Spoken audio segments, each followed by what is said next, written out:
నరసింహస్వామి హిరణ్యకశిపుడిని సంహరించిన తర్వాత నరరూపం నరుడిగాను సింహరూపం నారాయుడిగాను విడిపోయి దంభోద్భవుడు అనే అసురుడిని సంహరించడం కోసం ధర్ముడికి నరనారాయణులు కమలులుగా జన్మించాడు. దంభోద్భవుడు 1000 సంవత్సరాల ఘోర తపస్సు చేసి సూర్యుడిని ప్రసన్నం చేసుకుని 1000 కవచాలను వరంగా పొందాడు. ఒక్క కవచాన్ని నాశనం చేయాలంటే ఆ వ్యక్తి 1000 సంవత్సరాల ఘోర తపస్సు చేయాలని, చేసిన వెంటనే ఆ వ్యక్తి మరణించాలని వరం పొందాడు.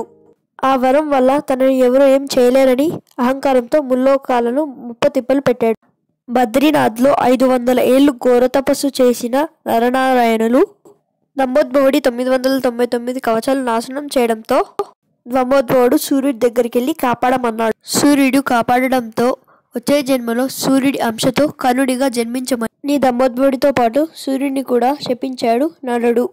మహాభారతంలో కర్ణుడిగా జన్మించిన దంభోద్భవుడిని సంహరించడం కోసం నరనారాయణులు కృష్ణార్జునులుగా జన్మించారు. నిజానికి బద్రీనాథ్లో 1 సంవత్సరం తపస్సు చేసిన 1000 సంవత్సరాలతో సమానం.